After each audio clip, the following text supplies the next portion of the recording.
ಬ್ರೇಕ್ನ ನಂತರ ಮತ್ತೆ ಸ್ವಾಗತ. ಬೆಳಗಾವಿ ಯುವಕ ಸಮೀರ್ ಮರ್ಡರ್ ಪ್ರಕರಣಕ್ಕೆ ಬಿಗ್ ಟ್ವಿಸ್ಟ್ ಸಿಗ್ತಾ ಇದೆ. ಪ್ರಕರಣದ ಸುತ್ತ ರಾಜಕೀಯ ವೈಯಕ್ತಿಕ ದ್ವೇಷದ ಹಲ್ಚಲ್. ಕೊಲೆ ಕೇಸು ಸುಳಿಯಲ್ಲಿ ಐಪಿಎಸ್ ಅಧಿಕಾರಿ ರವೀಂದ್ರ ಕಾಶಿನಾಥ್ ಹೆಸರು ಕೇಳಿ ಬರ್ತಾ ಇದೆ. ಪ್ರಕರಣದ ಸುತ್ತ ರಾಜಕೀಯ ವೈಯಕ್ತಿಕ ದ್ವೇಷದ ಹಲ್ಚಲ್. ಕೊಲೆ ಕೇಸು ಸುಳಿವಿನಲ್ಲಿ ಐಪಿಎಸ್ ಅಧಿಕಾರಿ ರವೀಂದ್ರ ಕಾಶಿನಾಥ್ ಹೆಸರು ಕೇಳಿ ಬರ್ತಾ ಇದೆ. ತಮ್ಮ ಮೇಲಿನ ಆರೋಪಕ್ಕೆ ಇಲ್ಲಿ ರವೀಂದ್ರ ಅವರು ರಿಯಾಕ್ಷನ್ ಕೊಟ್ಟಿದ್ದಾರೆ. ನನ್ನ ವಿರುದ್ಧ ಸುಳ್ಳು ಆರೋಪ ಅಂದಿದ್ದಾರೆ ಇಲ್ಲಿ ರವೀಂದ್ರ ಕಾಶಿನಾಥ್. ವೈಯಕ್ತಿಕ ದ್ವೇಷ ಹೊಂದಿರುವವರು ಈ ರೀತಿ ಸೇರಿ ಷಡ್ಯಂತ್ರ ರೂಪಿಸಿದ್ದಾರೆ. ದೂರು ಕೊಟ್ಟು ನನ್ನ ಹೆಸರು ಹಾಳು ಮಾಡಲು ಸ್ಕೆಚ್ ಹಾಕಿದ್ದಾರೆ. 1 ವರ್ಷದ ಹಿಂದೆ ನಡೆದ ಕೊಲೆಗೂ ನನಗೂ ಯಾವುದೇ ಸಂಬಂಧವಿಲ್ಲ. ಈ ಕೊಲೆ ಪ್ರಕರಣಕ್ಕೂ ನನಗೂ ಯಾವುದೇ ಸಂಬಂಧ ಇಲ್ಲ ಅಂತ ಇಲ್ಲಿ ರವೀಂದ್ರ ಕಾಶಿನಾಥ್ ಹೇಳಿದ್ದಾರೆ. ಸುಳ್ಳು ಹೇಳುತ್ತಿರೋರ ವಿರುದ್ಧ ಕಾನೂನು ಕ್ರಮ ಕೈಗೊಳ್ಳಲು ನಾನು ಸಿದ್ಧವಾಗಿದ್ದೇನೆ. ತಮ್ಮ ವಿರುದ್ಧದ ಆರೋಪ ತಳ್ಳಿ ಹಾಕಿದ್ದಾರೆ ಇಲ್ಲಿ ಐಪಿಎಸ್ ಅಧಿಕಾರಿ ರವೀಂದ್ರ ಕಾಶಿನಾಥ್.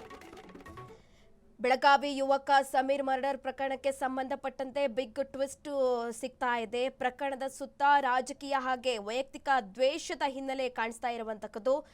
ಕೊಲೆ ಕೇಸ್ನಲ್ಲಿ ಐಪಿಎಸ್ ಅಧಿಕಾರಿ ರವೀಂದ್ರ ಕಾಶಿನಾಥ್ ಅವರ ಹೆಸರು ಕೇಳಿ ಬರ್ತಾ ಇದೆ. ಇದಕ್ಕೆ ಅವರು ರಿಯಾಕ್ಟ್ ಮಾಡಿದ್ದಾರೆ. ನನ್ನ ವಿರುದ್ಧ ಸುಳ್ಳು ಆರೋಪ ಅಂತ ಹೇಳಿ ಇಲ್ಲಿ ಹೇಳಿರುವಂತಕ್ಕದ್ದು.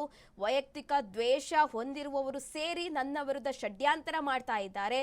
ದೂರು ಕೊಟ್ಟು ನನ್ನ ಹೆಸರು ಮಾಡಲು ಸ್ಕೆಚ್ ಹಾಕಿದ್ದಾರೆ ಇಲ್ಲಿ. 1 ವರ್ಷದ ಹಿಂದೆ ನಡೆದಂತಹ ಕೊಲೆಗೂ ನನಗೂ ಸಂಬಂಧವಿಲ್ಲ, ಯಾವುದೇ ಸಂಬಂಧ ಇಲ್ಲ ನನಗೆ ಅಂತ ಹೇಳಿ ಇಲ್ಲಿ ರವೀಂದ್ರ ಕಾಶಿನಾಥ್ ಅವರು ರಿಯಾಕ್ಟ್ ಮಾಡಿದ್ದಾರೆ. ಸುಳ್ಳು ಯಾರು ಹೇಳ್ತಾ ಇದ್ದಾರೋ ಅವರ ವಿರುದ್ಧ ಕಾನೂನು ಕ್ರಮ ಕೈಗೊಳ್ಳಲು ನಾನು ಸಿದ್ಧವಾಗಿದ್ದೇನೆ ಅಂತ ಇಲ್ಲಿ ಅವರು ಸವಾಲ್ ಹಾಕ್ತಾ ಇದ್ದಾರೆ. ಅವರ ಮೇಲಿರುವಂತಹ ಆರೋಪ ಕೂಡ ಇಲ್ಲಿ ತಳ್ಳಿ ಹಾಕ್ತಾ ಇದ್ದಾರೆ. ಬೆಳಗಾವಿ ಯುವಕ ಸಮೀರ್ ಮರ್ಡರ್ ಪ್ರಕರಣಕ್ಕೆ ಸಂಬಂಧಪಟ್ಟಂತೆ ಬಿಗ್ ಟ್ವಿಸ್ಟ್ ಸಿಗ್ತಾ ಇದೆ.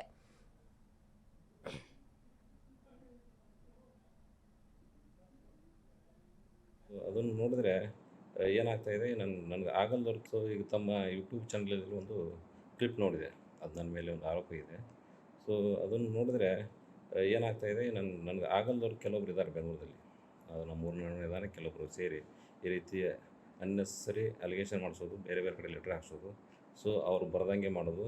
ಸೊ ಈ ವಿಷಯದಲ್ಲಿ ನಂದೇನು ಸಂಬಂಧ, ಈ ವಿಷಯಕ್ಕೆ ಸಂಬಂಧ ಇಲ್ಲ. ಬಟ್ ಏನಾಗ್ತಾ ಇದೆ, ಆಮೇಲೆ ಈಗ ಅವಕ್ಕೆ ಈ ಸಂಬಂಧಪಟ್ಟ ನಾನು ವೆರಿಫೈ ಮಾಡಿದೆ, ಎಲ್ಲ ಕೇಸ್ಗಳು ಸ್ಟೇಗೆ ಎಲ್ಲ ಇದಾವೆ, ಕೋರ್ಟ್ದಲ್ಲಿ ಸ್ಟೇ ಇದ್ದಾವೆ.